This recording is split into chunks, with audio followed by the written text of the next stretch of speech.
Halo guys, selamat bertemu kembali di Akur Channel. Kali ini Mimin akan menceritakan kelanjutan Donghua Nine Sons Martial Guard bagian ke-125. Namun tak bosan-bosannya Mimin ingin mengucapkan maaf yang sebesar-besarnya, dikarenakan untuk video dan alur cerita tidak sama, jadi untuk videonya, hanya sebagai bumbu pemanis saja ya guys. Baiklah, supaya tidak berbasa-basi lebih lama lagi, langsung aja kita terobos ke ceritanya. Pada episode sebelumnya, diceritakan suasana tiba-tiba berubah ketika ribuan orang di lembah obat ilahi dan pasukan dari berbagai klan tiba-tiba menjerit kesakitan sambil memegangi kepala mereka. Tanpa musuh terlihat, mereka satu persatu roboh dan mati akibat serangan pedang jiwa surgawi yang dikendalikan Ye Yunfei dari kejauhan. Hampir 10.000 prajurit dari 5 kekuatan besar musnah, bahkan 10 ahli alam pendirian fondasi ikut tewas tanpa mengetahui siapa penyerangnya. Ketakutan menyelimuti wilayah timur. Ye Yunfei lalu kembali ke sekte Tianyuan, menyelamatkan sektenya dan mengancam 5 klan besar. Ia kemudian mendatangi klan Chen, membunuh 11 Feng dan para pengkhianat, menundukkan para pemimpin klan dengan kekuatannya, lalu pergi setelah menguasai mereka dan mengambil sumber daya mereka. Setengah hari kemudian, Ye Yunfei tiba di markas klan Xiao. Markas besar klan Xiao berada di kota Xiao. Ukuran kota Xiao mirip dengan ukuran kota Chen. Di dalam kota Xiao juga terdapat kota di dalam kota yang menjadi markas utama klan tersebut, lengkap dengan formasi perlindungan yang menjaga wilayah mereka. Namun bagi Ye Yunfei, formasi pada tingkat seperti itu sama sekali tidak berarti. Formasi yang mampu ia ciptakan sekarang jauh lebih canggih daripada pertahanan yang dimiliki klan Xiao. Ditemani oleh Feng Yunjue, Ye Yunfei berjalan memasuki markas klan Xiao seolah-olah tempat itu kosong tanpa penghalang apapun. Tidak butuh waktu lama sebelum keberadaan mereka ditemukan. Para anggota berpangkat tinggi dari klan Xiao segera muncul satu persatu dan mengepung Ye Yunfei serta Feng Yunjue dengan ekspresi waspada dan marah. Di tengah kepungan itu, Ye Yunfei berdiri dengan tangan di belakang punggungnya. Wajahnya tenang saat ia menyampaikan maksud kedatangannya. Ia datang untuk memusnahkan seluruh keluarga klan Xiao. Ucapan itu membuat para anggota berpangkat tinggi klan Xiao langsung murka. Selama beberapa hari terakhir mereka memang sudah bersiap dan menunggu seseorang yang berani mengancam akan memusnahkan klan mereka. Namun mereka tidak pernah menyangka bahwa orang itu hanyalah seorang pemuda asing yang berdiri dengan tenang di hadapan mereka. Seorang tetua dengan kekuatan alam kondensasi segera maju dengan marah dan bersiap menyerang Ye Yunfei. Namun sebelum serangan itu sempat mencapai targetnya, Feng Yunjue telah bergerak lebih dulu. Dengan satu pukulan sederhana, tubuh tetua tersebut langsung hancur berkeping-keping dan berubah menjadi kabut darah. Pemandangan itu membuat para pejabat tinggi lainnya dari klan Xiao tidak dapat menahan diri untuk menyipitkan mata. Mereka tidak pernah membayangkan bahwa pelayan tua berpakaian hitam yang tampaknya biasa saja itu memiliki kekuatan yang begitu menakutkan. Dalam suasana yang tegang itu, Ye Yunfei kembali berbicara dengan nada tenang. Ia mengatakan bahwa kini ada 2 jalan yang terbentang di hadapan klan Xiao. Jalan pertama adalah tunduk kepadanya, sedangkan jalan kedua adalah pemusnahan seluruh klan. Awalnya Ye Yunfei memang berniat membunuh kelima sekte dan klan utama yang menyerang sekte Tianyuan. Namun setelah menaklukkan klan Chen, ia menyadari bahwa jika kelima kekuatan besar itu berada di bawah kendalinya, mereka justru akan lebih berguna untuk melindungi sekte Tianyuan dan keluarga Ye di masa depan. Dengan perlindungan mereka, keselamatan sekte dan keluarganya akan jauh lebih terjamin. Belum lama ia selesai berbicara, tawa keras terdengar dari kejauhan. Seorang pemuda jangkung dan ramping melangkah di udara dengan tangan di belakang punggungnya. Tatapannya tajam seperti kilat dingin saat ia mengamati Ye Yunfei. Pemuda itu adalah Xiao Haifei, seorang jenius dari klan Xiao di Zhongzhou. Para anggota klan Xiao langsung merasa gembira melihat kedatangannya. Mereka percaya dengan kehadiran Xiao Haifei, situasi akan segera berbalik. Namun sebelum seorang anggota klan Xiao sempat memperkenalkan identitas Xiao Haifei dengan bangga, Ye Yunfei sudah melambaikan tangannya dan memberi perintah kepada Feng Yunjue untuk membunuhnya. Feng Yunjue segera melangkah maju dan melayangkan pukulan. Kepalan tangannya membesar seperti gunung kecil yang meluncur ke depan. Xiao Haifei merasakan tekanan energi yang mengerikan dari pukulan itu dan ekspresinya langsung berubah drastis. Ia akhirnya menyadari bahwa lawannya adalah seorang ahli dari alam gua surga. Xiao Haifei berusaha mati-matian untuk mundur, namun semuanya sudah terlambat. Tubuhnya langsung hancur berkeping-keping dan berubah menjadi kabut darah. Para anggota klan Xiao yang menyaksikan pemandangan itu merasakan hawa dingin menjalar di punggung mereka. Seolah-olah mereka telah jatuh ke dalam gua es kuno. Setelah itu Feng Yunjue kembali bergerak. Ia melepaskan kekuatan ilahinya dan mulai membunuh para anggota berpangkat tinggi klan Xiao satu persatu. Di tangannya, para ahli klan Xiao jatuh seperti rumput yang ditebas, semudah memotong melon dan sayuran. Akhirnya, di bawah ancaman kematian, semua anggota berpangkat tinggi klan Xiao tidak punya pilihan selain menundukkan kepala mereka kepada Ye Yunfei. Ye Yunfei kemudian menanamkan pembatasan jiwa di lautan jiwa setiap orang.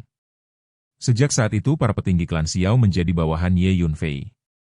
Setelah itu Ye Yunfei mengambil sebagian besar material susunan yang dikumpulkan oleh klan Xiao.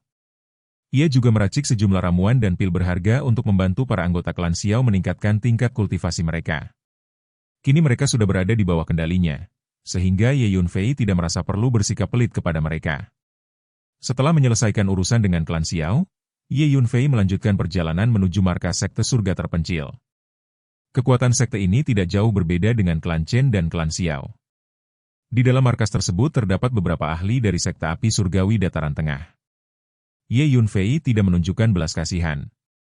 Ia langsung memerintahkan Feng Yunjue untuk membunuh semua jenius muda dari sekte Tianyan.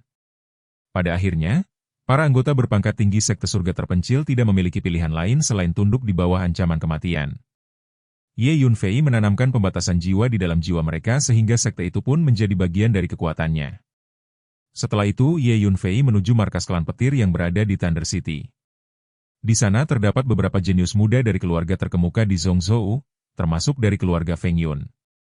Mereka awalnya memandang rendah wilayah timur dan mengira diri mereka seperti utusan kekaisaran yang datang ke pedesaan terpencil. Begitu melihat Ye Yunfei dan Feng Yunjue, mereka bahkan memerintahkan keduanya untuk berlutut. Namun kesombongan itu langsung berakhir ketika Feng Yunjue menampar mereka hingga mati tanpa ampun. Setelah serangkaian ancaman, para anggota berpangkat tinggi klan Lei akhirnya menyerah dan tunduk kepada Ye Yunfei. Ia kembali menanamkan pembatasan jiwa di lautan jiwa mereka sebelum meninggalkan tempat itu bersama Feng Yunjue. Dalam waktu kurang dari 2 hari, Ye Yunfei telah menaklukkan 4 kekuatan besar sekaligus. Dengan kekuatan yang dimilikinya serta bantuan Feng Yunjue yang merupakan master alam gua surga, sekte dan klan besar di wilayah timur tampak sangat lemah di hadapannya. Rasanya seperti naga suci yang bertarung melawan sekelompok semut. Akhirnya, Ye Yunfei dan Feng Yunjue tiba di markas besar Tanah Suci Kaisar Langit. Di sana Ye Yunfei menemukan sesuatu yang sedikit mengejutkan. Ternyata terdapat 3 leluhur dengan kekuatan alam cairan mendalam yang menjaga tempat itu. Ia teringat bahwa 3 tanah suci memang dikenal sebagai kekuatan paling kuat di wilayah timur. Masing-masing kemungkinan memiliki seorang ahli alam Xuanli yang bertanggung jawab, meskipun mereka jarang muncul di hadapan publik. Ye Yunfei memandang 3 lelaki tua berambut putih yang menghalangi jalannya. Setelah berpikir sejenak, ia memutuskan untuk tidak membunuh mereka. Ia hanya memerintahkan Feng Yunjue untuk menghajar mereka tanpa membunuhnya. Feng Yunjue segera mengerti maksud tuannya. Ia maju dan menyerang ketiga orang itu. Dalam beberapa gerakan saja, ketiga ahli alam cairan mendalam itu sudah jatuh babak belur dan hampir tidak mampu berdiri. Setelah serangkaian tekanan dan paksaan, para anggota berpangkat tinggi Tanah Suci Kaisar Langit akhirnya menyerah. Ye Yunfei menanamkan pembatasan jiwa pada mereka semua dan menjadikan mereka bawahannya. Dengan demikian, klan Chen, klan Xiao, klan Lei, sekte surga terpencil, dan Tanah Suci Kaisar Langit, 5 kekuatan besar di wilayah timur, akhirnya semuanya berada di bawah kendali Ye Yunfei. Setelah menyelesaikan semua urusan dengan 5 kekuatan besar di wilayah timur, Ye Yunfei akhirnya kembali ke markas sekte Tianyuan. Perjalanannya kali ini tidak sia-sia, karena dari klan Chen, klan Xiao, klan Lei, sekte surga terpencil, dan Tanah Suci Kaisar Langit ia telah memperoleh sejumlah besar material susunan yang sangat berharga. Bagi seorang ahli susunan seperti Ye Yunfei, bahan-bahan ini jauh lebih penting daripada harta biasa. Ia telah merencanakan sesuatu yang besar sejak awal. Tujuannya sangat jelas, yaitu menggunakan seluruh material tersebut untuk membangun sejumlah susunan besar yang kuat di markas sekte Tianyuan sehingga tidak ada lagi kekuatan di wilayah timur yang berani menyerang tempat ini. Begitu kembali, Ye Yunfei tidak langsung mulai bekerja. Ia terlebih dahulu menghabiskan 2 hari penuh untuk mempelajari dengan sangat saksama medan serta topografi seluruh wilayah markas sekte Tianyuan. Ia berjalan ke berbagai tempat, mengamati arah aliran energi spiritual, memperhatikan posisi pegunungan kecil di sekitar markas, memeriksa setiap lembah, serta memperhitungkan arah angin dan arus energi bumi. Bagi seorang ahli susunan, semua hal tersebut sangat penting karena sedikit kesalahan saja bisa mempengaruhi kekuatan formasi yang akan dibangun. Selama 2 hari itu Ye Yunfei hampir tidak beristirahat. Ia memikirkan berbagai kemungkinan susunan yang dapat dibangun, menentukan lokasi terbaik untuk setiap bendera susunan, dan menghitung berapa banyak material yang harus digunakan pada tiap titik. Setelah semua perhitungan selesai, ia akhirnya siap memulai tahap berikutnya. 2 hari kemudian, sesuatu yang mengejutkan terjadi di markas sekte Tianyuan. Tempat yang biasanya tenang tiba-tiba menjadi sangat ramai. Para pemimpin dari 5 kekuatan besar, klan Chen, klan Xiao, klan Lei, sekte Huang Tian, dan Tanah Suci Tian Huang, secara bersamaan datang ke markas sekte Tianyuan. Mereka tidak datang dengan pasukan besar atau dengan niat bermusuhan seperti sebelumnya. Sebaliknya, mereka datang membawa hadiah yang sangat berlimpah. Hadiah tersebut terdiri dari berbagai ramuan berharga, senjata, bahan alkimia, batu roh, serta berbagai harta langka lainnya. Semua itu dibawa sebagai bentuk permintaan maaf kepada sekte Tianyuan dan keluarga Ye. Tidak hanya itu. Para pemimpin dari 5 kekuatan besar tersebut bahkan menyatakan niat mereka untuk membentuk aliansi dengan sekte Tianyuan dan keluarga Ye. Mereka mengatakan bahwa mulai saat itu mereka bersedia maju dan mundur bersama. Pemandangan ini membuat Tetua Ren dan Si Zongyang benar-benar tercengang. Keduanya berdiri di gerbang markas sekte Tianyuan sambil menatap para tokoh besar yang datang satu persatu. Wajah mereka dipenuhi kebingungan. Tetua Ren hampir tidak percaya dengan apa yang dilihatnya. Beberapa hari yang lalu, 5 kekuatan besar ini masih mengirim pasukan untuk menyerang sekte Tianyuan dan keluarga Ye. Mereka bahkan bersumpah akan memusnahkan sekte tersebut. Namun sekarang para pemimpin mereka justru datang dengan sikap yang sangat ramah. Tetua Ren akhirnya tidak dapat menahan rasa bingungnya lagi. Dengan hati-hati ia menanyakan apa sebenarnya yang sedang terjadi. Para pemimpin 5 kekuatan besar itu hanya tertawa.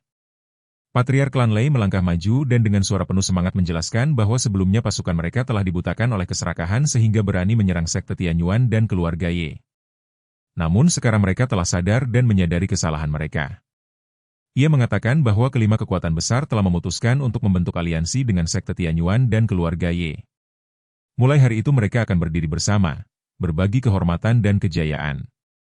Para pemimpin faksi lain segera mengangguk dan menyatakan bahwa mereka memiliki niat yang sama. Mendengar penjelasan tersebut, Tetua Ren dan Si Zongyang hanya bisa saling memandang. Mereka merasa seolah-olah sedang bermimpi. Perubahan sikap 5 kekuatan besar ini benar-benar terlalu mendadak. Belum lama ini kedua pihak hampir saling membunuh. Sekarang mereka justru datang untuk meminta aliansi. Keheranan mereka semakin bertambah ketika penguasa suci dari Tanah Suci Kaisar Langit maju dan menyatakan sesuatu yang bahkan lebih mengejutkan. Ia mengatakan bahwa kelima kekuatan besar itu bersedia menjadikan sekte Tianyuan dan keluarga Ye sebagai pemimpin mereka. Ucapan itu hampir membuat Tetua Ren dan Si Zongyang kehilangan keseimbangan. Bagi mereka, sudah merupakan hal yang sangat tidak masuk akal bahwa para pemimpin 5 kekuatan besar datang untuk meminta aliansi. Namun sekarang mereka bahkan ingin menempatkan sekte Tianyuan sebagai pemimpin. Situasi ini benar-benar membuat mereka semakin tidak mengerti. Pada saat itulah Tetua Ren tiba-tiba menerima pesan telepati dari Ye Yunfei. Dalam pesan itu, Ye Yunfei meminta agar mereka menyetujui permintaan aliansi tersebut. Begitu menerima pesan itu, Tetua Ren dan Si Zongyang langsung saling bertukar pandang. Mereka berdua segera menyadari satu hal. Semua kejadian ini pasti berkaitan dengan Ye Yunfei. Meskipun mereka tidak tahu bagaimana Ye Yunfei melakukannya, mereka yakin bahwa perubahan sikap 5 kekuatan besar ini tidak mungkin terjadi tanpa campur tangan pemuda itu. Setelah menyadari hal tersebut, Tetua Ren dan Si Zongyang akhirnya menyetujui permintaan aliansi. Mereka segera mengadakan jamuan besar untuk menjamu para pemimpin dari 5 kekuatan besar. Setelah melalui beberapa diskusi, akhirnya 5 kekuatan besar, sekte Tianyuan, dan keluarga Ye secara resmi membentuk aliansi. Mereka sepakat bahwa mulai saat itu semua pihak akan maju dan mundur bersama serta berbagi kehormatan dan kemuliaan. Setelah aliansi terbentuk, Ye Yunfei mulai melaksanakan rencananya. Ia mengumpulkan para anggota berpangkat tinggi dari 5 kekuatan besar dan mulai bekerja di seluruh wilayah markas sekte Tianyuan. Di bawah komando Ye Yunfei, mereka mulai mengubur berbagai material susunan di lokasi-lokasi yang telah ditentukan. Pada saat yang sama, Ye Yunfei juga membuat sejumlah besar bendera susunan dan menanamkannya di berbagai tempat di dalam markas. Dengan bantuan para ahli dari 5 kekuatan besar, proses penyusunan formasi menjadi jauh lebih mudah. Setiap formasi yang dibangun Ye Yunfei jauh lebih canggih daripada formasi Gunung Ilahi 5 elemen surgawi yang sebelumnya digunakan untuk melindungi markas. Selain itu, Hu Miao juga keluar untuk membantu.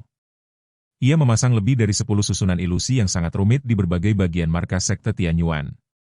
Selama beberapa hari berturut-turut markas sekte Tianyuan dipenuhi dengan aktivitas yang sangat sibuk. Sementara itu, kabar mengenai aliansi antara 5 kekuatan besar dengan sekte Tianyuan dan keluarga Ye mulai menyebar ke seluruh wilayah timur. Seluruh wilayah langsung gempar. Banyak orang yang sama sekali tidak percaya dengan berita tersebut. Dalam pandangan mereka, 5 sekte dan klan besar itu adalah kekuatan yang sangat tinggi dan perkasa. Dibandingkan dengan mereka, sekte Tianyuan dan keluarga Ye tampak sangat kecil. Karena itu banyak orang menganggap berita tersebut hanyalah rumor. Namun tidak lama kemudian kabar lain menyebar. Dikatakan bahwa para pemimpin tertinggi dari 5 kekuatan besar memang sedang berada di markas sekte Tianyuan. Mendengar hal itu, banyak praktisi bela diri yang penasaran segera berbondong-bondong datang untuk melihat apa yang sebenarnya terjadi. Ketika mereka tiba di sana, mereka menyaksikan pemandangan yang benar-benar mengejutkan. Para patriark, kepala klan, serta pemimpin sekte dari 5 kekuatan besar benar-benar berada di dalam markas sekte Tianyuan. Namun mereka tidak sedang duduk sebagai tamu kehormatan. Sebaliknya, mereka menyingsingkan lengan baju dan bekerja dengan sangat giat. Beberapa dari mereka sedang menggali lubang. Beberapa lainnya sedang menancapkan tiang kayu ke tanah.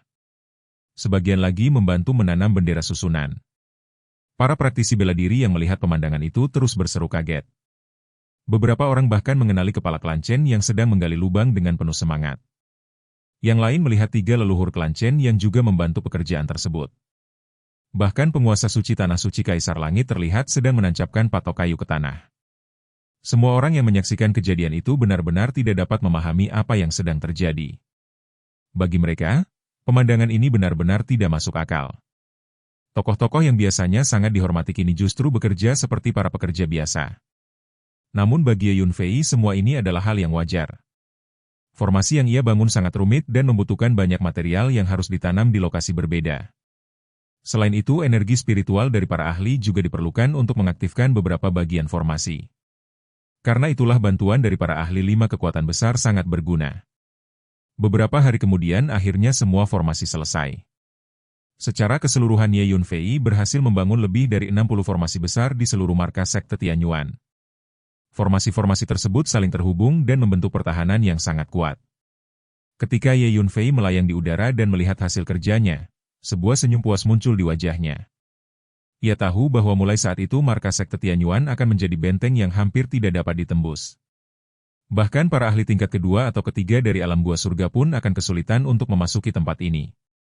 Setelah semuanya selesai, Ye Yunfei memberikan perintah kepada Feng Yunjue agar tetap tinggal di markas sekte Tianyuan untuk melindungi sekte tersebut dan keluarga Ye.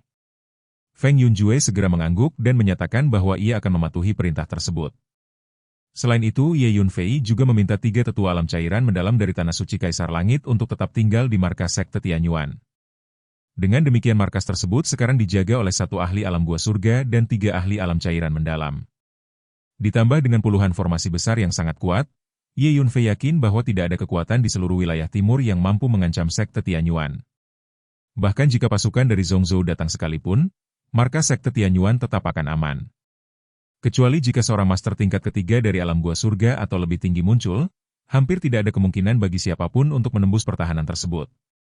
Tak lama kemudian, setelah semua pekerjaan besar di markas sekte Tianyuan selesai, suasana di tempat itu perlahan kembali tertib dan tenang seperti semula. Aktivitas yang sebelumnya begitu ramai karena pembangunan puluhan formasi besar akhirnya mereda. Para murid kembali menjalankan latihan mereka seperti biasa, para tetua kembali mengurus urusan sekte, dan kehidupan di markas itu mulai berjalan dengan ritme yang stabil. Di dalam ruang pertemuan kantor pusat sekte Tianyuan, sebuah pertemuan penting sedang berlangsung. Di ruangan yang luas itu, Ye Yunfei duduk di kursi utama. Di sekelilingnya hadir banyak tokoh penting. Ayahnya, Ye Tianpeng, duduk tidak jauh darinya. Beberapa tetua keluarga Ye juga hadir. Selain itu terdapat para anggota berpangkat tinggi dari sekte Tianyuan, para petinggi perusahaan perdagangan Luohai, Feng Yunjue, serta 3 patriark dari Tanah Suci Kaisar Langit yang kini telah tunduk kepadanya. Semua orang memandang Ye Yunfei dengan penuh perhatian. Tatapan Ye Yunfei perlahan beralih kepada Feng Yunjue. Ia kemudian menjelaskan bahwa mulai saat itu Feng Yunjue akan bertanggung jawab utama atas keamanan markas sekte Tianyuan. Dengan kekuatan Feng Yunjue yang merupakan seorang ahli dari alam gua surga, Keberadaannya di tempat ini akan sangat mengurangi kekhawatiran Ye Yunfei. Terlebih lagi sekarang markas sekte Tianyuan juga dilindungi oleh puluhan formasi besar yang sangat kuat. Feng Yunjue segera menjawab dengan hormat bahwa ia mengerti perintah tersebut. Setelah itu Ye Yunfei memalingkan pandangannya kepada Tetua Ren. Ia mengatakan bahwa Tetua Ren harus segera membiasakan diri dengan formasi-formasi yang telah ia bangun di markas sekte. Ye Yunfei menjelaskan bahwa semua informasi detail mengenai susunan dan cara mengendalikan formasi tersebut telah ia simpan dalam sebuah slip giok. Dengan lambaian tangan, selembar slip giok melayang di udara dan perlahan terbang menuju Tetua Ren. Tetua Ren segera menerimanya dengan hati-hati. Ye Yunfei kemudian melanjutkan. Ia mengatakan bahwa Tetua Ren harus mempelajari isi slip giok tersebut dengan saksama dan berusaha menguasai seluruh formasi itu secepat mungkin. Mengingat jumlah formasi yang ada sangat banyak dan sangat rumit, sekte Tianyuan memerlukan seseorang yang benar-benar memahami cara mengaktifkan dan mengendalikan semuanya. Tetua Ren mengangguk dan menerima tugas itu dengan serius. Setelah itu Ye Yunfei kembali melambaikan tangannya. Kali ini lebih dari 100 botol giok muncul dari cincin penyimpanannya dan melayang di udara sebelum perlahan mendarat di depan Tetua Ren. Ye Yunfei menjelaskan bahwa ramuan dan pil berharga di dalam botol-botol tersebut akan menjadi sumber daya kultivasi bagi sekte Tianyuan. Tetua Ren tidak bisa menyembunyikan keterkejutannya ketika melihat begitu banyak pil kultivasi berkualitas tinggi. Ia segera menyimpannya dengan hati-hati. Kemudian Ye Yunfei kembali melambaikan tangannya untuk kedua kalinya. Lebih dari 100 botol giok lainnya muncul dan terbang ke arah Ye Tianpeng. Ia menjelaskan bahwa ramuan dan pil tersebut akan menjadi sumber daya kultivasi bagi keluarga Ye. Ye Tianpeng menerima botol-botol itu dengan ekspresi serius. Ia juga menyimpannya dengan sangat hati-hati. Setelah semua pengaturan tersebut selesai, Ye Yunfei akhirnya menyampaikan sesuatu yang membuat suasana ruangan menjadi sedikit berubah. Ia mengatakan bahwa ia bersiap-siap untuk pergi. Ucapan itu membuat Ye Tianpeng terkejut. Ia tidak menyangka putranya yang baru kembali beberapa hari sudah akan pergi lagi. Dalam hatinya Ye Tianpeng tentu merasa khawatir, tetapi ia juga tahu bahwa putranya kini telah menjadi sosok yang sangat kuat dan memiliki jalannya sendiri. Ye Yunfei kemudian menjelaskan bahwa ia perlu menyelidiki beberapa hal penting. Salah satu alasan utamanya adalah kemunculan iblis-iblis kuno yang pernah ia temui di kota Qianfeng. Ia menduga bahwa para iblis tersebut mungkin telah melarikan diri dari medan perang kuno yang pernah ia kunjungi sebelumnya. Karena itu ia memutuskan untuk pergi menyelidiki tempat tersebut. Bagi Ye Yunfei, kemunculan ras iblis kuno bukanlah hal kecil. Jika benar ribuan iblis kuno mulai bangkit kembali, maka wilayah timur bisa menghadapi bencana besar. Mendengar penjelasan itu, Ye Tianpeng akhirnya hanya bisa mengangguk pasrah.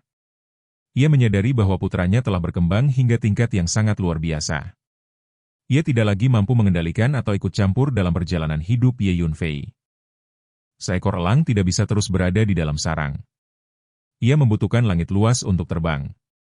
Setengah hari kemudian, sebuah pesawat ruang angkasa diam-diam meninggalkan markas sekte Tianyuan. Kapal itu melesat ke langit dan perlahan menghilang di cakrawala yang jauh. Sehari kemudian, Ye Yunfei akhirnya tiba di tempat tujuannya.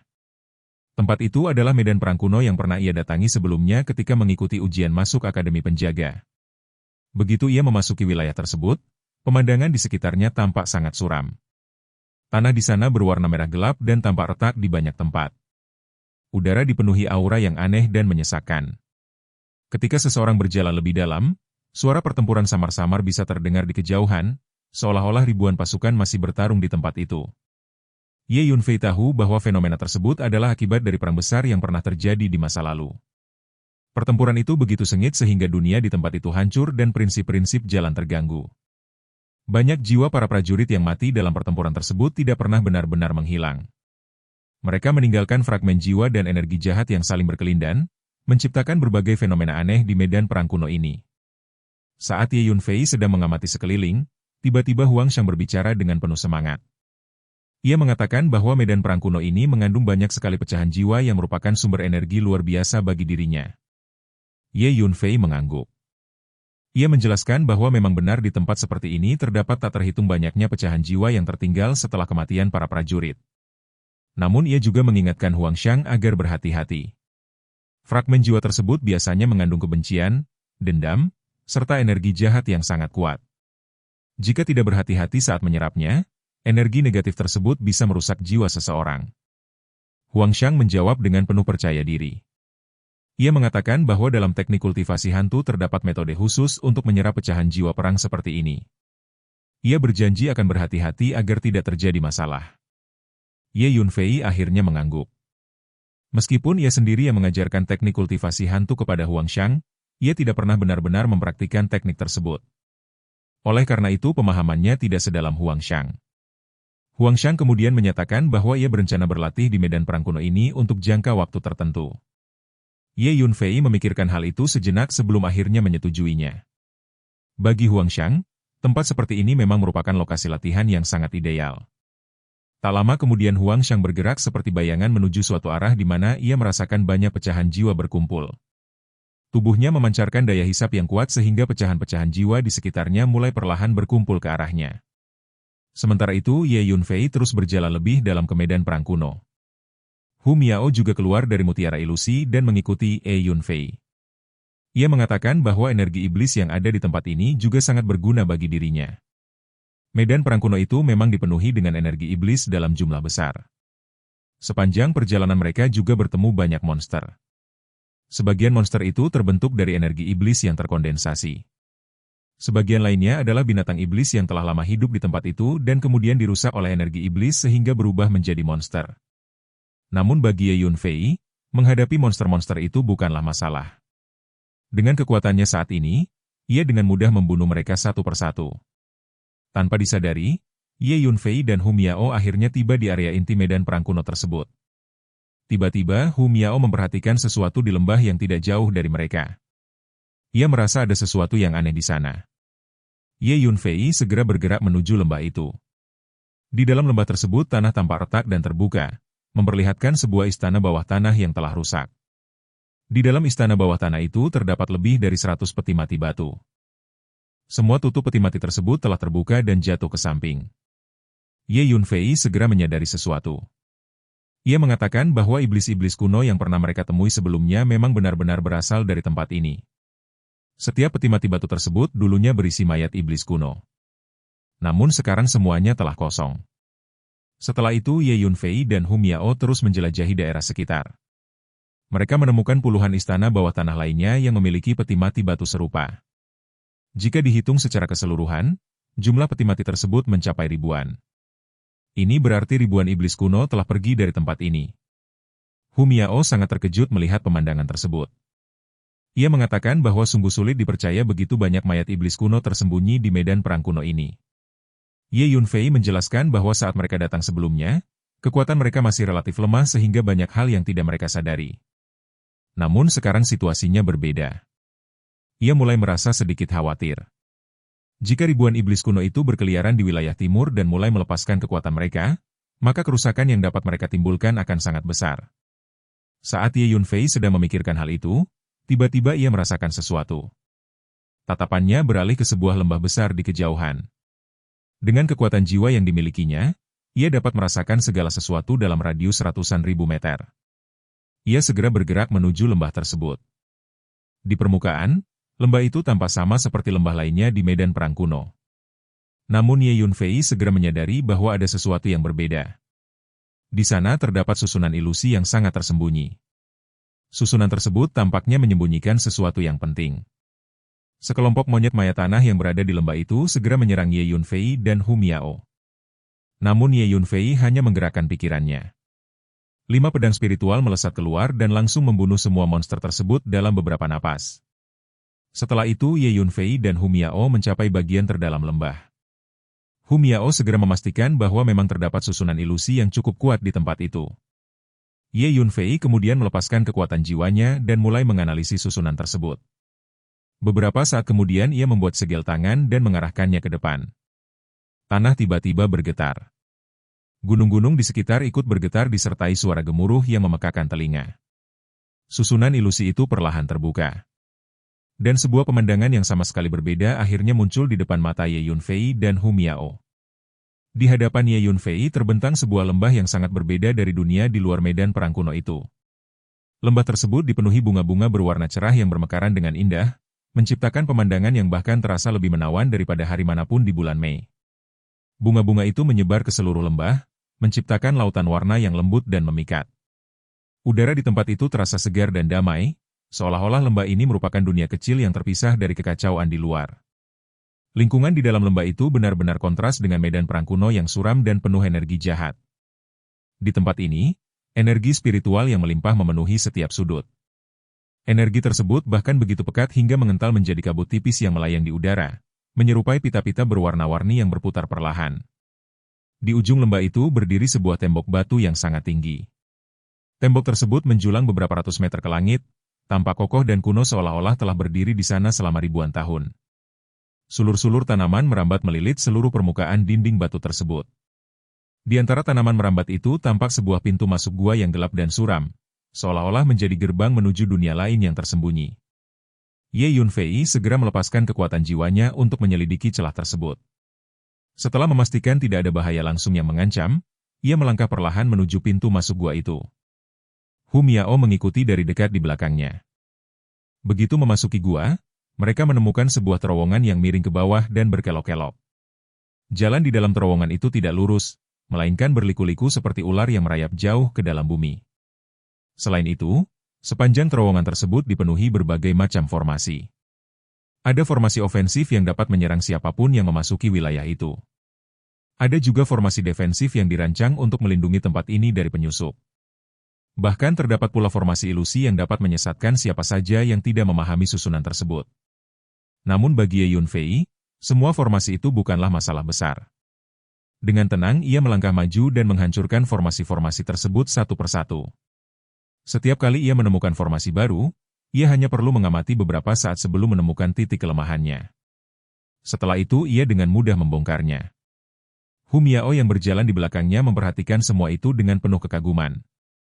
Ia melihat bagaimana Ye Yunfei dengan santai menghancurkan satu formasi rumit demi formasi rumit lainnya tanpa menunjukkan sedikit pun kesulitan. Kemampuan seperti itu benar-benar luar biasa.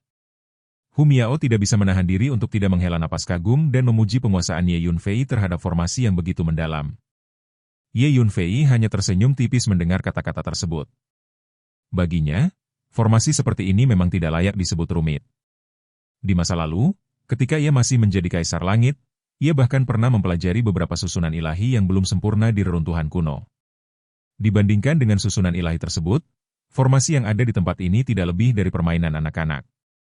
Setelah berjalan cukup lama menyusuri terowongan yang berliku, akhirnya mereka sampai di ujungnya.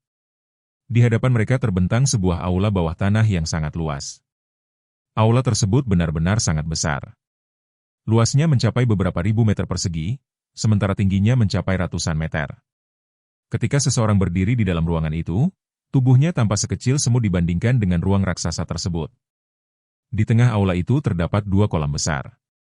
Kolam pertama berisi cairan hitam pekat seperti tinta. Dari dalam air hitam itu terus keluar kepulan asap hitam yang berputar-putar di udara. Asap tersebut kadang membentuk bayangan iblis mengerikan yang tampak seperti makhluk hidup yang sedang menari dalam kegilaan. Kolam kedua terlihat sangat berbeda. Kolam itu dipenuhi air mata air putih susu yang jernih.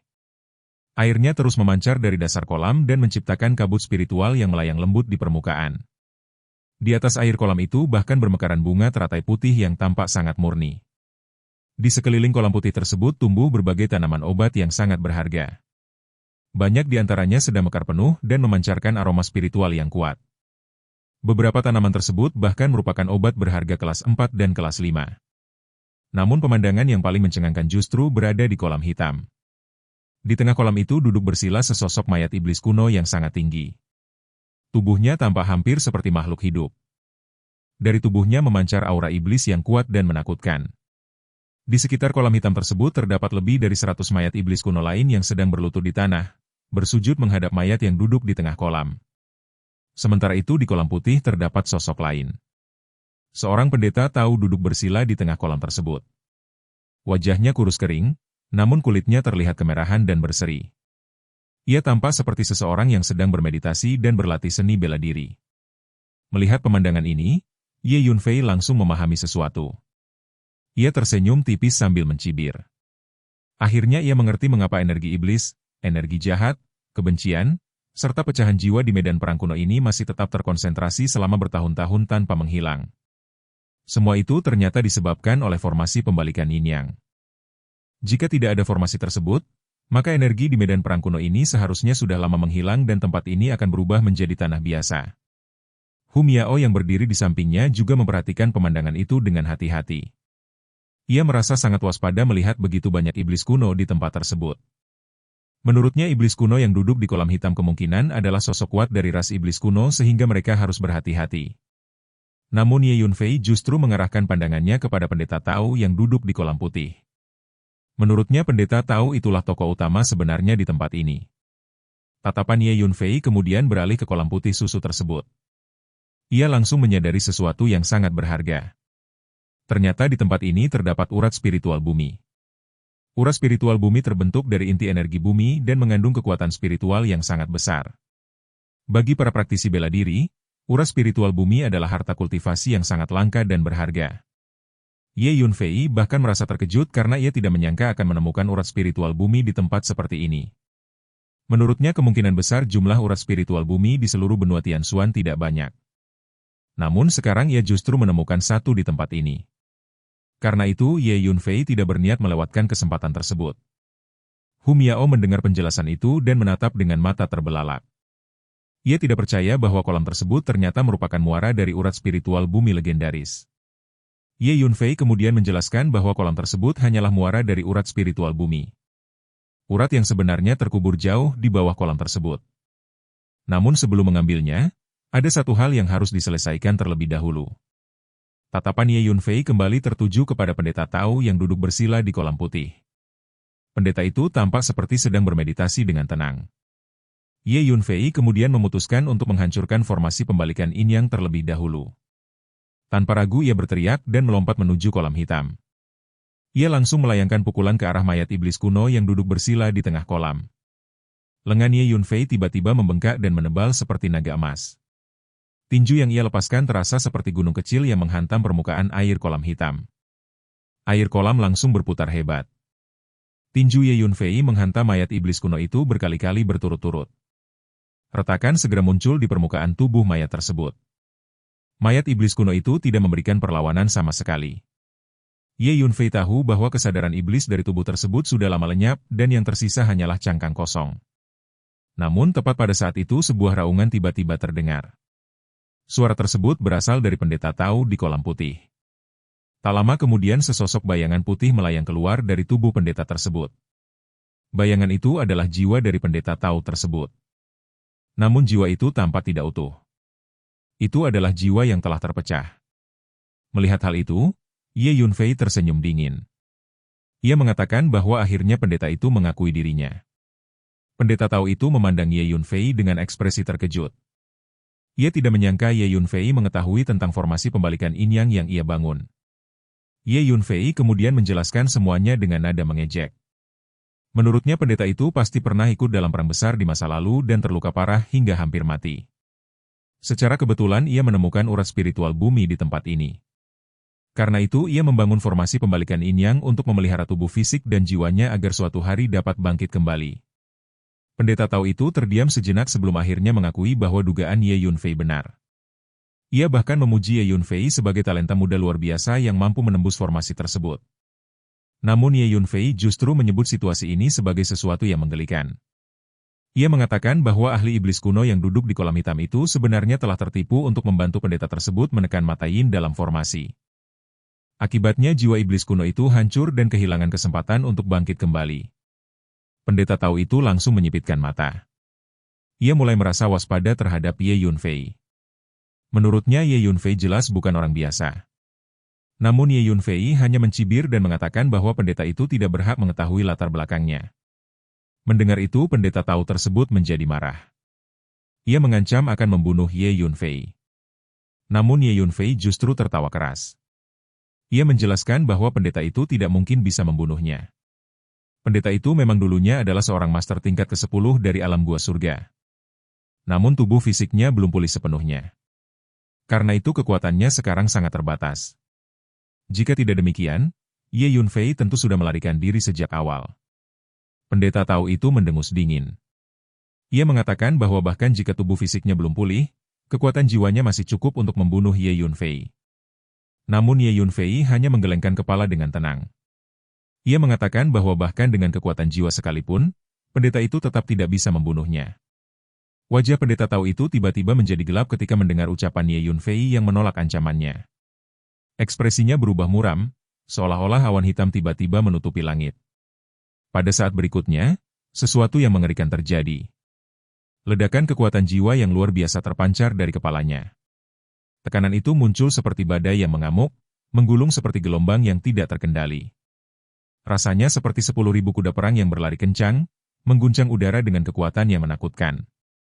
Gelombang kekuatan jiwa itu langsung menerjang menuju Ye Yunfei tanpa ampun. Namun Ye Yunfei tidak panik. Dengan sebuah pikiran, kekuatan jiwa di dalam lautan jiwanya meletus. Gelombang kekuatan jiwa yang sama kuatnya juga meledak keluar dan langsung menghantam serangan dari pendeta Tao itu. Dua kekuatan jiwa yang sangat kuat bertabrakan dengan keras. Seluruh aula bawah tanah yang luas itu langsung bergetar hebat. Suara benturan yang menggelegar bergema di seluruh ruangan seperti gempa bumi besar yang mengguncang bumi. Pendeta Tao itu tidak bisa menyembunyikan keterkejutannya. Ia benar-benar tidak percaya bahwa kekuatan jiwa Ye Yunfei bisa sekuat ini. Namun ia segera menenangkan dirinya dan tertawa keras. Ia mengatakan bahwa kekuatan jiwa Ye Yunfei memang kuat, tetapi masih jauh dari cukup. Ia bersumpah akan menghancurkan jiwa Ye Yunfei hingga lenyap tanpa sisa. Begitu selesai berkata demikian, tubuh jiwa pendeta Tao itu berubah menjadi seberkas cahaya putih. Dengan kecepatan luar biasa, cahaya itu langsung menerobos masuk ke dalam lautan jiwa Ye Yunfei. Ye Yunfei sama sekali tidak menghindar. Ia berdiri tenang dan membiarkan pendeta Tao itu masuk. Beberapa saat kemudian, jiwa pendeta Tao itu muncul di dalam lautan jiwa Ye Yunfei. Begitu tiba di sana, ia tertawa keras dengan penuh kesombongan. Menurutnya Ye Yunfei benar-benar berani. Seorang pemuda seperti dirinya bahkan mencoba menghancurkan formasi pembalikan yin-yang yang telah ia bangun dengan susah payah. Ia juga mencoba merusak kesempatan yang telah ia tunggu selama ribuan tahun untuk bangkit kembali. Pendeta Tao itu bersumpah bahwa Ye Yunfei pasti akan mati. Setelah itu ia langsung melesat menuju wujud jiwa Ye Yunfei untuk melancarkan serangan. Namun tepat pada saat itu sesuatu yang tidak terduga terjadi. Tekanan kekuatan jiwa yang jauh lebih mengerikan tiba-tiba muncul. Kekuatan itu seperti gunung besar yang runtuh dari langit dan menghantam tubuh jiwa pendeta Tao tersebut. Pendeta Tao itu sama sekali tidak siap. Ia langsung terpental jauh ke belakang dan terlempar di udara. Tubuh jiwanya yang semula cukup stabil tiba-tiba menjadi kabur dan tidak berwujud. Ia menjerit kaget. Pendeta Tao itu tidak bisa memahami apa yang baru saja terjadi. Namun sebelum ia sempat berkata lebih banyak, gelombang kekuatan jiwa yang kedua kembali datang. Kali ini serangan itu bahkan lebih dahsyat. Pendeta Tao itu sekali lagi terpukul mundur dengan keras. Tubuh jiwanya menjadi semakin tipis dan tidak stabil. Suara dingin Ye Yunfei kemudian terdengar di dalam lautan jiwa. Suara itu sederhana namun penuh dengan niat membunuh. Ye Yunfei menyatakan bahwa pendeta Tao itu akan mati. Gelombang kekuatan jiwa yang ketiga segera menghantam. Pendeta Tao itu akhirnya menyadari bahaya yang sebenarnya. Ia langsung menggunakan teknik melarikan diri khusus dan dalam sekejap keluar dari lautan jiwa Ye Yunfei. Tubuh jiwanya kembali melayang di atas kolam putih. Namun wajahnya sekarang penuh dengan ketakutan dan keterkejutan. Ia tidak dapat mempercayai apa yang baru saja dialaminya. Pendeta Tao itu menatap Ye Yunfei dengan mata lebar dan bertanya bagaimana mungkin lautan jiwa Ye Yunfei bisa memiliki kekuatan jiwa yang begitu dahsyat. Namun Ye Yunfei hanya mencibir. Ia mengatakan bahwa pendeta Tao itu tidak perlu mengetahui hal tersebut. Kemudian Ye Yunfei menyatakan bahwa pendeta Tao itu kemungkinan besar bukan berasal dari benua Tianshuan. Sebaliknya ia berasal dari pasukan luar alam yang dahulu menyerbu benua ini. Menurut Ye Yunfei, pendeta Tao itu benar-benar sial karena bertemu dengannya hari ini. Pendeta Tao itu langsung mencibir dingin. Ia mengatakan bahwa Ye Yunfei terlalu sombong. Ia masih memiliki cara lain untuk menghadapi Ye Yunfei. Setelah mengatakan itu, ia segera membuat segel tangan yang rumit dan menunjuk ke tanah. Dalam sekejap, sesuatu yang mengejutkan terjadi. Kabut putih tebal tiba-tiba muncul dari lantai aula. Kabut itu terus meningkat dan berubah bentuk menjadi naga-naga putih yang sangat besar. Dalam sekejap ratusan naga kabut putih memenuhi seluruh aula. Naga-naga itu meraung dengan suara mengerikan sebelum menyerbu ke arah Ye Yunfei dan Hum Yao dari segala arah. Ye Yunfei sedikit terkejut melihat pemandangan itu. Ia memuji kemampuan pendeta Tao tersebut karena mampu mengendalikan energi bumi hingga membentuk serangan seperti ini. Namun Ye Yunfei juga mengatakan bahwa pendeta Tao itu sangat tidak beruntung. Karena lawannya adalah dirinya. Tanpa ragu Ye Yunfei langsung mengaktifkan jubah bayangan surgawi. Ia menarik Hu Miao bersamanya dan menghilang dalam sekejap. Ketika ia muncul kembali, ia sudah berada tepat di samping kolam putih. Tanpa menunggu lebih lama, Ye Yunfei langsung melayangkan pukulan ke arah tubuh pendeta Tao yang duduk bersila di kolam tersebut. Pukulan itu mengandung hampir 20 juta jin kekuatan fisik. Begitu tinju itu dilepaskan, seluruh kolam putih langsung bergetar hebat. Air kolam yang jernih melonjak ke udara. Bahkan sebelum pukulan itu benar-benar mengenai tubuh sang Taois, tubuh fisiknya sudah mulai retak karena tekanan kekuatan yang mengerikan. Pendeta Tao itu langsung menjerit ketakutan. Ia memohon agar Ye Yunfei berhenti. Ia tahu bahwa jika tubuh fisiknya hancur, maka harapannya untuk bangkit kembali akan benar-benar musnah.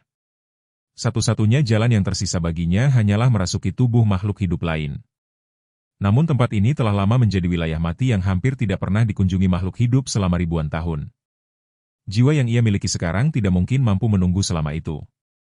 Pendeta Tao itu segera mengucapkan mantra. Kabut putih yang sangat tebal langsung muncul dan melindungi tubuhnya. Namun Ye Yunfei tidak berhenti. Ia terus melayangkan pukulan bertubi-tubi. Setiap pukulan menghantam kabut putih itu dengan kekuatan yang luar biasa. Tubuh fisik pendeta Tao itu terus bergetar. Retakan di tubuhnya semakin banyak. Pendeta Tao itu akhirnya benar-benar panik. Ia memohon kepada Ye Yunfei untuk berhenti dan mencoba berbicara. Namun Ye Yunfei tidak menjawab. Ia hanya terus memukul dengan keras. Pendeta Tao itu kemudian mencoba tawaran lain. Ia mengatakan bahwa ia bersedia memberikan setengah dari urat spiritual bumi tersebut kepada Ye Yunfei. Namun Ye Yunfei tetap tidak berhenti. Pukulan demi pukulan terus menghantam. Pendeta Tao itu akhirnya menawarkan sesuatu yang lain. Ia mengatakan bahwa dirinya adalah seorang ahli geomansi. Ia bersedia mewariskan seluruh pengetahuan geomansi yang ia pelajari sepanjang hidupnya kepada Ye Yunfei. Mendengar hal itu, Ye Yunfei akhirnya berhenti sejenak. Ia memandang pendeta Tao itu dengan penuh minat. Para ahli geomansi adalah kelompok yang sangat misterius. Mereka menguasai seni geomansi yang sangat rumit dan langka. Bahkan ketika Ye Yunfei masih menjadi kaisar langit di kehidupan sebelumnya, ia tidak terlalu memahami profesi ini. Hal itu karena jumlah ahli geomansi sangat sedikit dan mereka jarang menampakkan diri. Pendeta Tao di hadapannya ternyata salah satu dari mereka. Tiba-tiba Ye Yunfei teringat sesuatu. Ia bertanya apakah formasi 9 naga melengkung dunia bawah mutiara di dunia kecil tambang kristal Zhongzhou juga didirikan oleh pendeta Tao ini. Pendeta Tao itu mengangguk dan mengakuinya. Ia menjelaskan bahwa setelah perang besar pada masa lalu, banyak iblis kuno terluka parah dan hampir mati.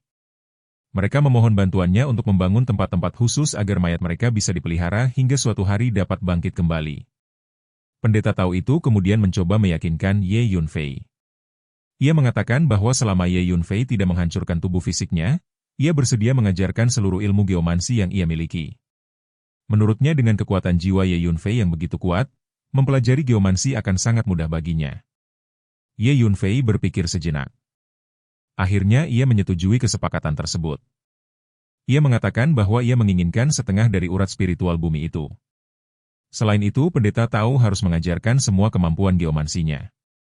Jika syarat itu dipenuhi, Ye Yunfei mungkin akan mengampuni nyawanya. Pendeta Tao itu akhirnya menghela napas lega. Selama tubuhnya tidak dihancurkan, ia masih memiliki kesempatan untuk bangkit kembali di masa depan. Setelah itu Ye Yunfei menanyakan satu hal lagi. Ia ingin tahu mengapa pasukan dari luar alam menyerang benua Tianxuan pada masa lalu. Apakah hanya untuk penjarahan dan perbudakan? Pendeta Tao itu menjelaskan bahwa penjarahan dan perbudakan memang salah satu alasan. Namun tujuan utama mereka sebenarnya adalah mencari menara Dao Surgawi. Ye Yunfei langsung terkejut mendengar nama tersebut. Pendeta Tao itu kemudian menjelaskan bahwa menara Dao Surgawi adalah harta paling legendaris di wilayah bintang Xuan Huang. Legenda mengatakan bahwa siapapun yang memperoleh menara Dao Surgawi akan mampu mendominasi seluruh wilayah bintang Xuan Huang bahkan seluruh alam semesta. Pada masa lalu seorang tetua dari sekte misteri surgawi melakukan deduksi besar dan menemukan 20 lokasi yang mungkin menjadi tempat tersembunyinya menara Dao Surgawi. Salah satu lokasi tersebut adalah benua Tianxuan.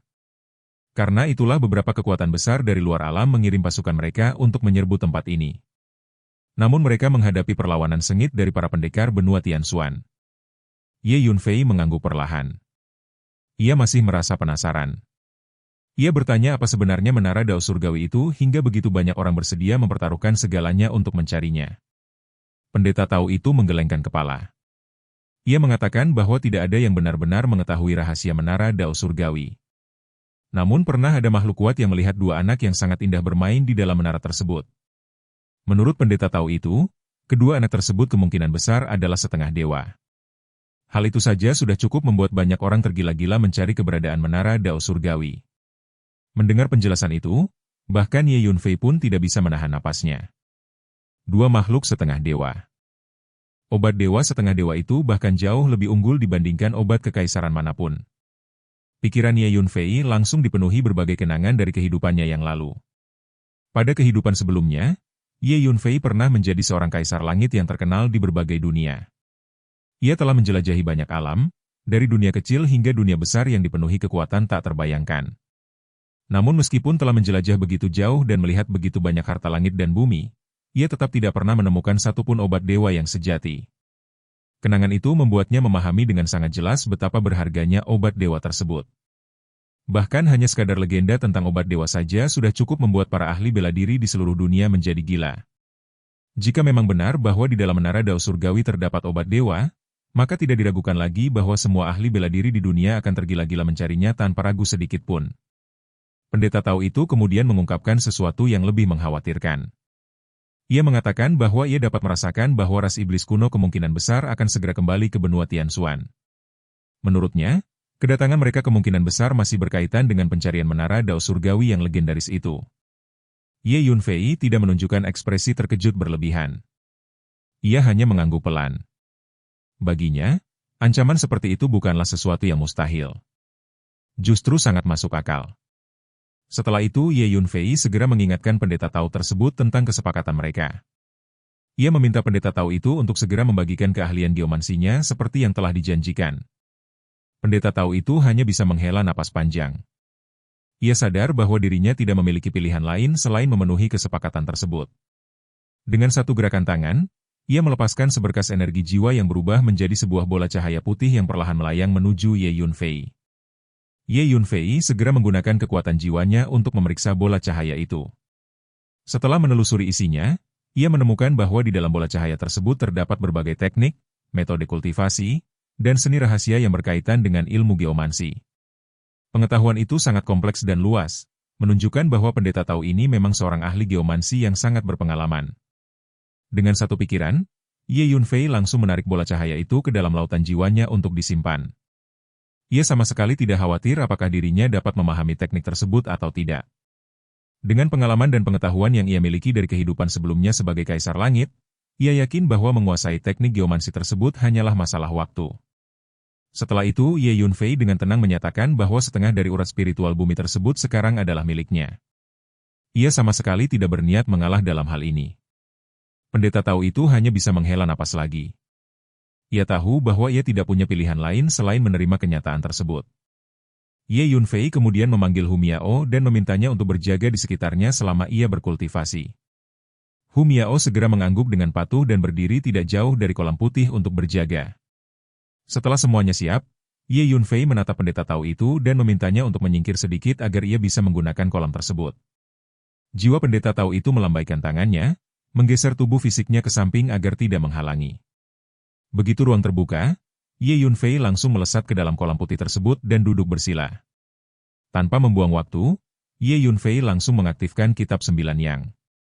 Dalam sekejap, perubahan besar terjadi. Kabut putih tebal yang sangat pekat mulai menyembur keluar dari kedalaman bumi seperti aliran sungai Yangtze yang tak berujung. Seluruh tanah di bawah aula itu bergetar hebat, seolah-olah naga bumi sedang terbangun dari tidur panjangnya. Kabut putih itu bukan kabut biasa. Itu adalah esensi bumi yang sangat murni dan pekat. Sebuah aura spiritual bumi mengandung energi bumi yang sangat besar. Bagi seorang kultivator biasa, menyerap energi seperti itu secara langsung adalah tindakan yang sangat berbahaya. Pendeta Tao yang menyaksikan pemandangan tersebut langsung tercengang. Ia tidak bisa mempercayai apa yang dilihatnya.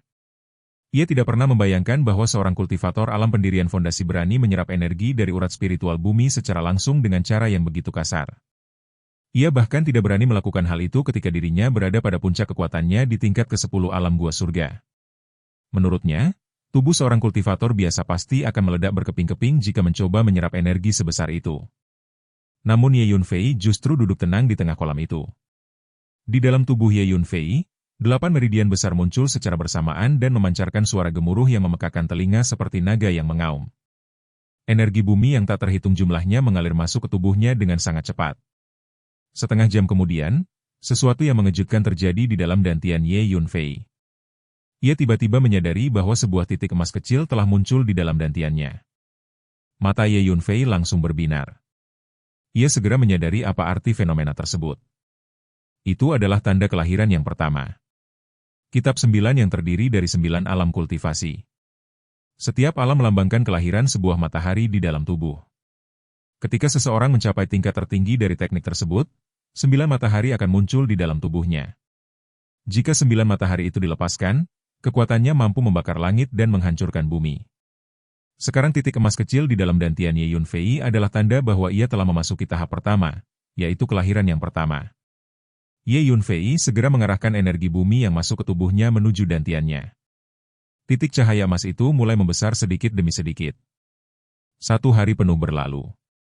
Pada akhirnya sebuah matahari emas kecil dengan diameter sekitar 1 meter terbentuk di dalam dantian Ye Yunfei.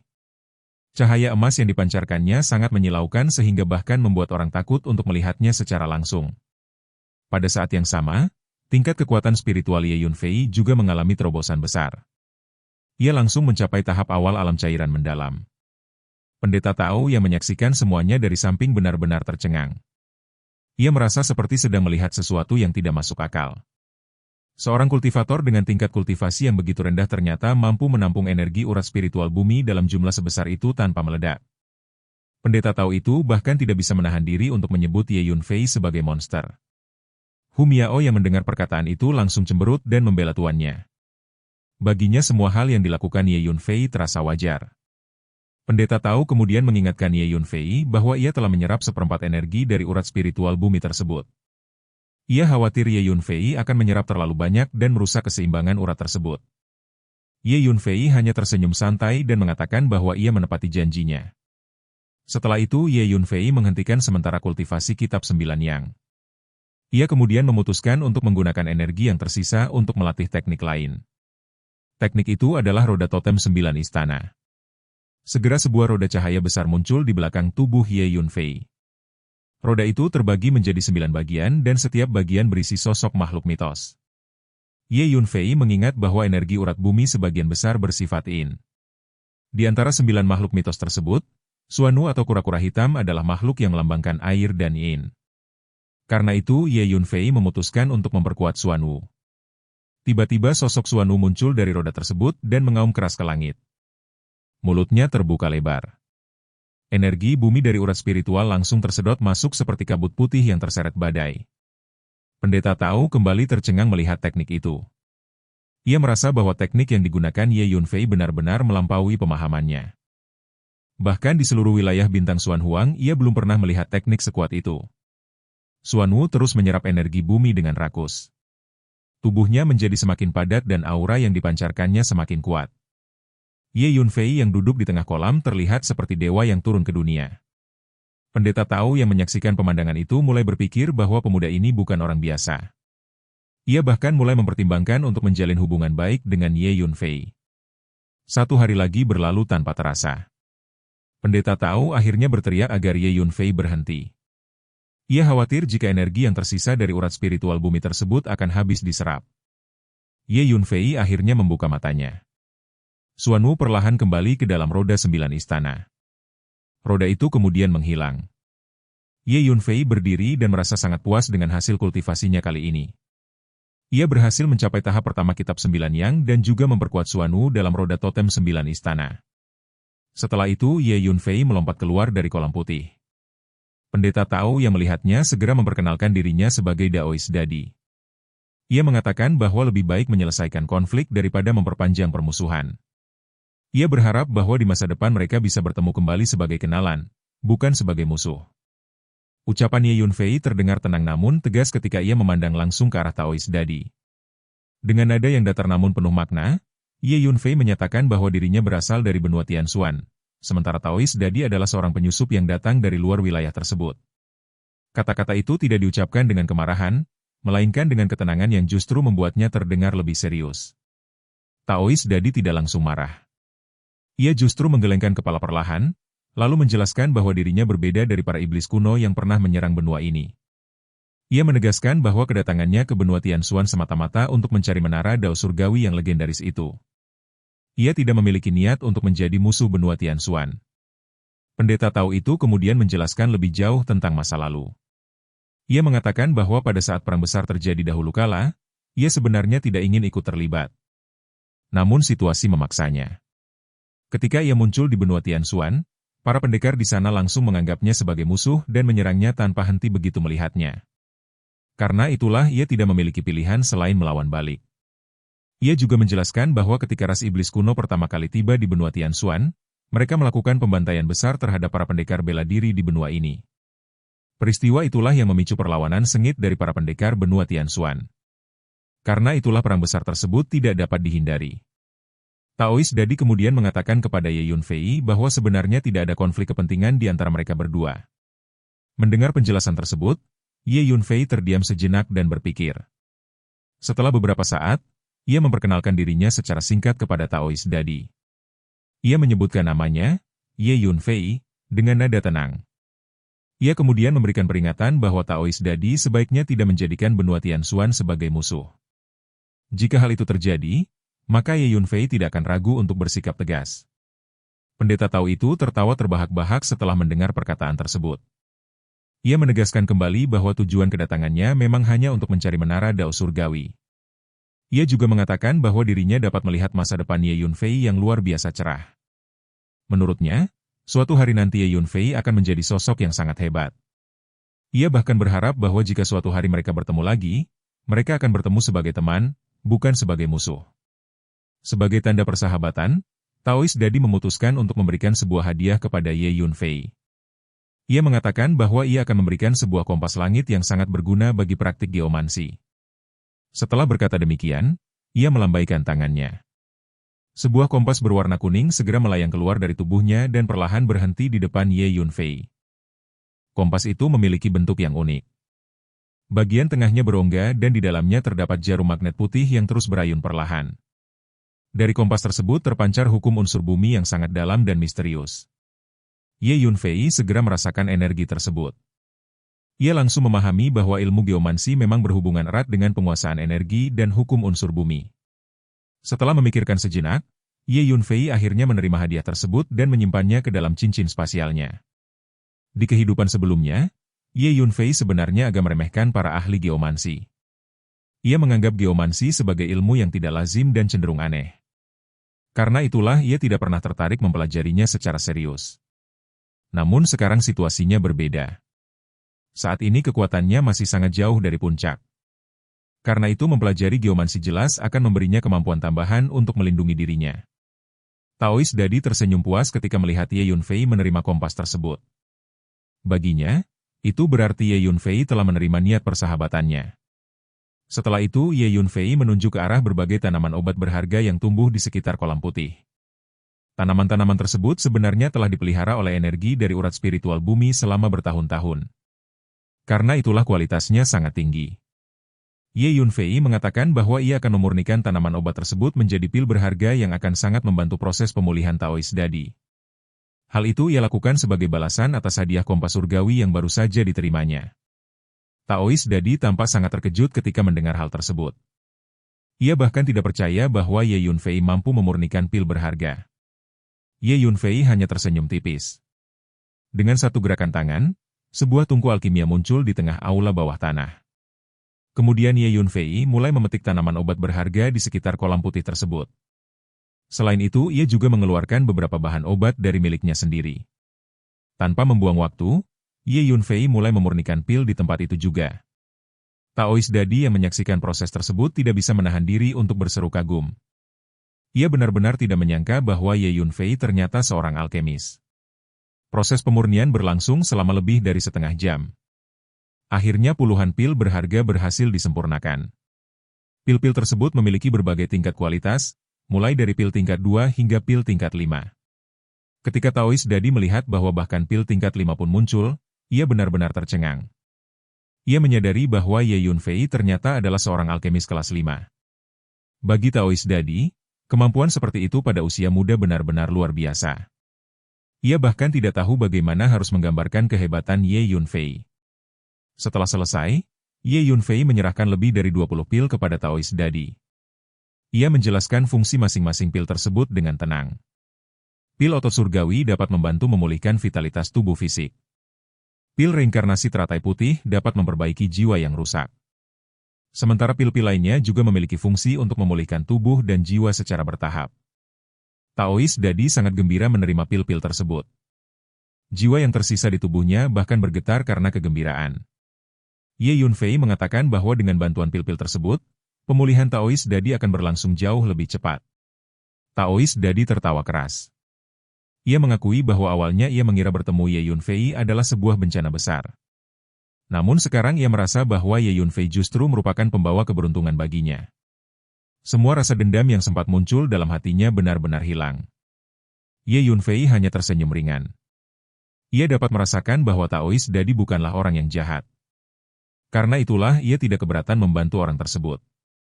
Setelah semuanya selesai, Ye Yunfei menyatakan bahwa ia harus segera pergi. Namun sebelum ia pergi, Taoist Dadi tiba-tiba menghentikannya. Ia mengatakan bahwa ia memiliki informasi penting mengenai ras iblis kuno. Menurut Taoist Dadi, pada masa lalu sebelum mereka meninggalkan benua Tianxuan, pasukan iblis kuno diam-diam membangun sebuah altar teleportasi antar dimensi yang sangat besar di Laut Barat. Tujuan altar tersebut adalah agar suatu hari mereka bisa kembali ke benua Tianxuan. Ia juga menjelaskan bahwa posisi ruang benua Tianxuan cukup unik. Benua ini dikelilingi oleh penghalang ruang yang sangat tebal sehingga sulit ditembus dari luar. Karena itulah satu-satunya cara mudah bagi ras iblis kuno untuk kembali adalah dengan menggunakan altar teleportasi tersebut. Taoist Dadi memperkirakan bahwa saat ini banyak iblis kuno yang telah mulai bangkit kembali di berbagai tempat. Langkah pertama mereka kemungkinan besar adalah menuju Laut Barat untuk mengaktifkan altar teleportasi itu. Jika altar tersebut berhasil diaktifkan, maka pasukan iblis kuno dari luar akan bisa kembali ke benua Tianxuan kapan saja. Bahkan bukan hanya ras iblis kuno saja. Kekuatan-kekuatan lain dari wilayah bintang Xuan Huang juga mungkin akan ikut datang. Itu akan menjadi bencana besar bagi benua Tianxuan. Ekspresi Ye Yunfei menjadi serius ketika mendengar hal itu. Ia memahami betapa berbahayanya situasi tersebut. Ye Yunfei kemudian mengucapkan terima kasih kepada Taoist Dadi atas peringatannya. Setelah itu ia memanggil Hu Miao dan bersiap meninggalkan tempat tersebut. Sebelum pergi, Hu Miao sempat menunjuk ke arah mayat iblis kuno di kolam hitam dan bertanya apakah mereka tidak akan mengambilnya. Namun Ye Yunfei menjelaskan bahwa mayat-mayat iblis kuno tersebut telah kehilangan sebagian besar esensi darahnya karena ditekan oleh formasi pembalikan yin yang. Karena itu mereka tidak lagi berguna bagi kultivasinya. Setelah itu Ye Yunfei meninggalkan istana bawah tanah dan kembali ke permukaan medan perang kuno. Ia kemudian menemukan Huangxiang yang sedang berlatih di area inti medan perang tersebut. Huangxiang duduk bersila di sebuah tanah lapang. Pecahan jiwa yang tak terhitung jumlahnya berkumpul dari segala arah dan terus diserap ke dalam tubuhnya.